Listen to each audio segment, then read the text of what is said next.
Olá, bem-vindos a mais uma exploração focada. Hoje a gente vai mergulhar assim, em algumas ideias bem interessantes de um livro famoso, Os Segredos da Mente Milionária, do T. Harv Eker. O material que a gente tem aqui tenta responder uma pergunta que, nossa, intriga muita gente. Por que será que algumas pessoas conseguem construir riqueza e outras parecem sempre patinando nas dificuldades financeiras? A ideia central é que o nosso resultado financeiro, sabe, ele está ligado não só ao que a gente faz, mas é principalmente a como a gente pensa. É o nosso modelo mental de dinheiro. Tipo um programa que roda por baixo dos panos na nossa vida financeira. O livro se divide em duas partes, né? A primeira investiga como a nossa programação lá do começo da infância define esse modelo, e a segunda parte detalha 17 arquivos de riqueza, que seriam formas de pensar que diferenciam quem tem mentalidade rica de quem não tem. Hoje o nosso foco vai ser total nesses fundamentos, na primeira parte mesmo. Parece meio estranho, né? Pensar que uma coisa que a gente talvez nem lembre direito pode estar, assim, influenciando como a gente lida com o dinheiro hoje. Como é que funciona essa conexão? É uma conexão bem poderosa, na verdade. O autor ele fala de um jogo interno e um jogo externo do dinheiro. O jogo externo é o que a gente geralmente vê, né? Tipo, conhecimento de negócios, estratégia de investimento, gestão financeira, as ferramentas, digamos. As coisas práticas. Isso, as coisas práticas. Mas o autor defende que o jogo interno, a nossa mentalidade, sabe? Nossas crenças, as emoções sobre dinheiro, isso é tipo 90% do sucesso. Ele usa uma analogia boa, a do carpinteiro. Não adianta nada ter as melhores ferramentas se a pessoa não desenvolveu a habilidade, a mentalidade de um mestre carpinteiro para usar bem aquilo. Faz sentido. Então o sucesso financeiro, segundo ele, começa em ser a pessoa capaz de lidar com a riqueza, de gerenciar aquilo. E essa sacada veio de uma experiência pessoal dele, né? Ele conta que teve uma fase de muita frustração, que trabalhava e não via resultado. Chegou a chamar isso de doença do monstro do Lago Ness, porque o lucro nunca aparecia. Exatamente. A virada de chave para ele foi quando ele percebeu que outras pessoas, no mesmo ramo, com as mesmas condições externas, estavam indo bem, estavam prosperando. Aí ele começou a olhar para dentro, sabe? A questionar as próprias crenças que limitavam ele. Os medos. E não só o medo de fracassar, que é mais comum, mas até um medo meio escondido de ter sucesso e depois perder tudo, ou de achar que não era bom o bastante. E essa autoanálise levou ele a formular um processo que ele acha fundamental. Sim, o que ele chama de processo de manifestação. Ele resume de um jeito simples. Pensamentos, que ele chama de P, geram sentimentos, S. Esses sentimentos levam a ações, A, e as ações produzem os resultados, R. Fica P-S-A-R. P-S-A-R, pensamento, sentimento, ação, resultado. Isso. Aí a grande questão é, de onde vêm os nossos pensamentos dominantes sobre dinheiro? O livro diz que eles vêm da nossa programação mental passada, dos arquivos de informação que a gente acumulou principalmente lá na infância. É a mente condicionada. Entendi. Então, essa programação cria o tal modelo de dinheiro? Eu gostei da imagem que ele usa de comparar esse modelo com a planta de uma casa. É o projeto que define a estrutura financeira que a gente vai construir na vida. Exato. E esse modelo funciona meio como um termostato financeiro. Cada pessoa teria o seu termostato ajustado para um certo nível de sucesso com dinheiro. Alguns estão programados para operar ali na casa dos milhares, outros milhões, outros até bilhões.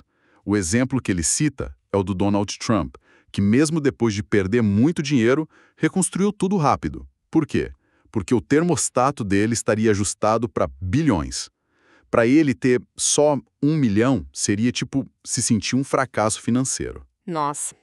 E o contrário também vale. Gente programada para níveis mais baixos ou até negativos. Sim, com certeza. E muitas vezes a pessoa nem entende por que está sempre com dificuldade, porque o dinheiro some.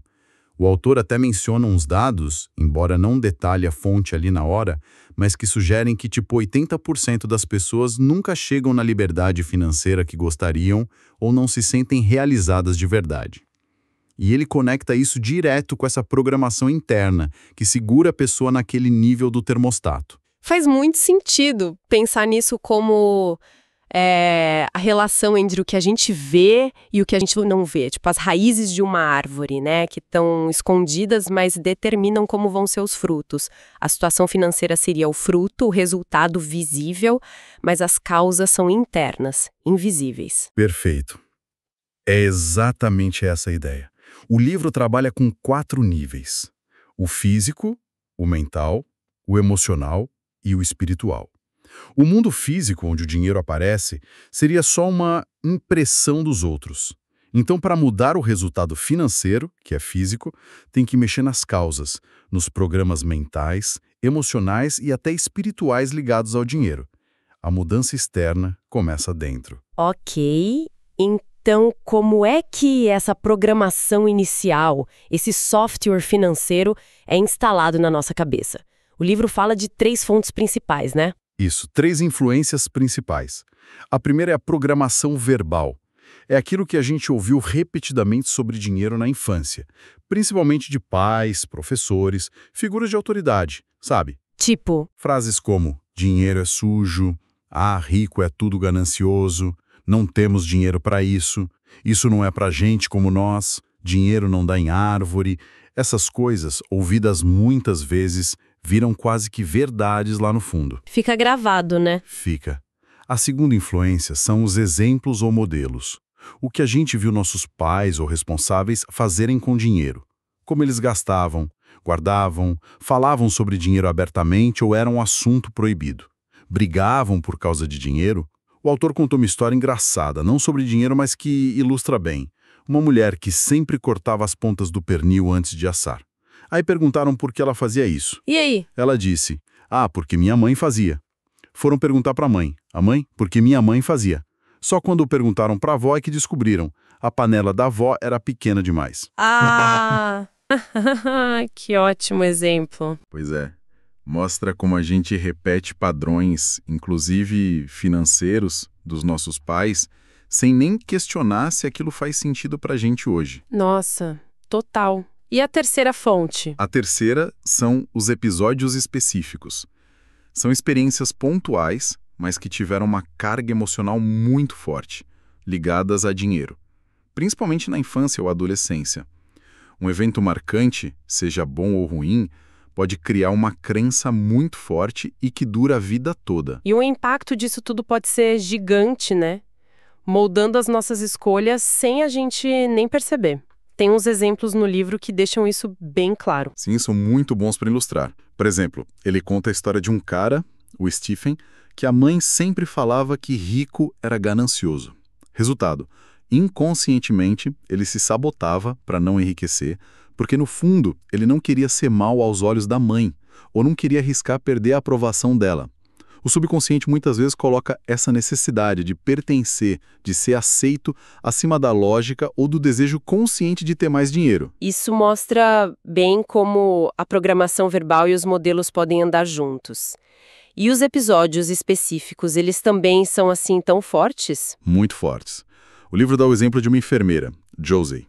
Ela viu o pai ter um ataque cardíaco fatal bem no meio de uma briga feia por causa de dinheiro. Nossa, que pesado. Pesadíssimo. Essa experiência traumática fez ela associar dinheiro diretamente à dor. Consequência: toda vez que ela ganhava um dinheiro extra, ela dava um jeito de se livrar dele inconscientemente. Porque ter dinheiro, lá no fundo, significava reviver aquela dor insuportável. Caramba! É impressionante como essas experiências criam associações tão profundas e, olhando de fora, até ilógicas, né?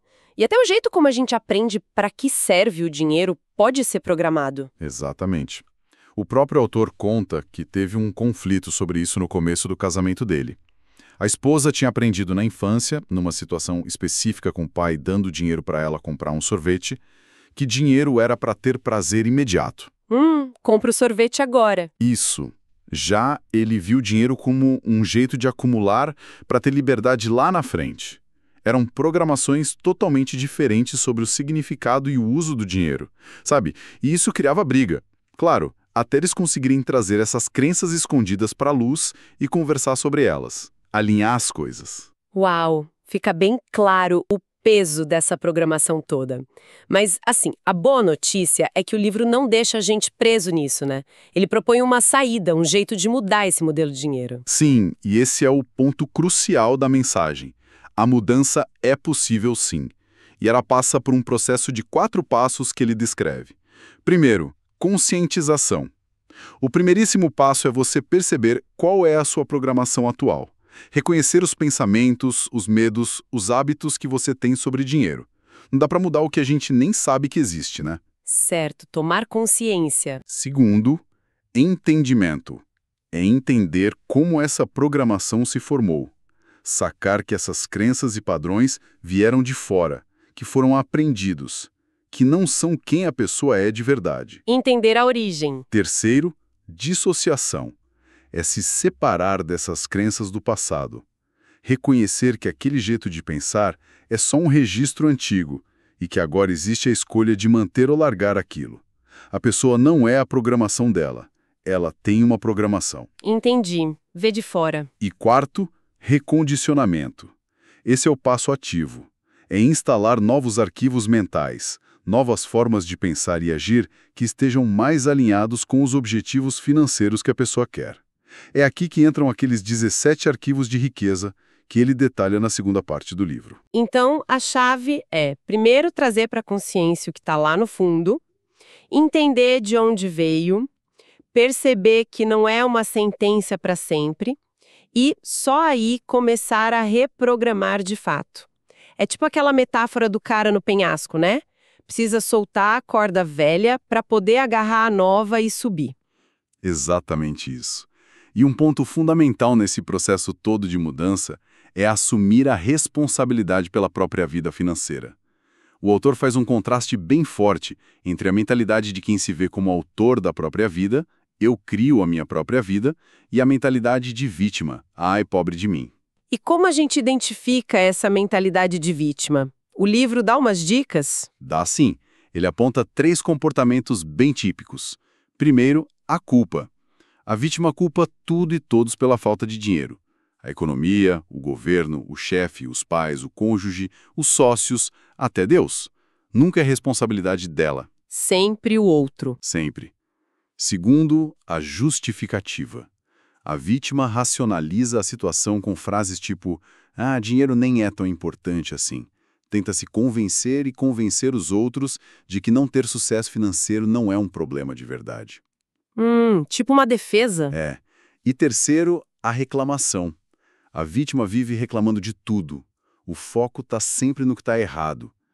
E aí o autor bate na tecla de que aquilo em que a gente foca se expande.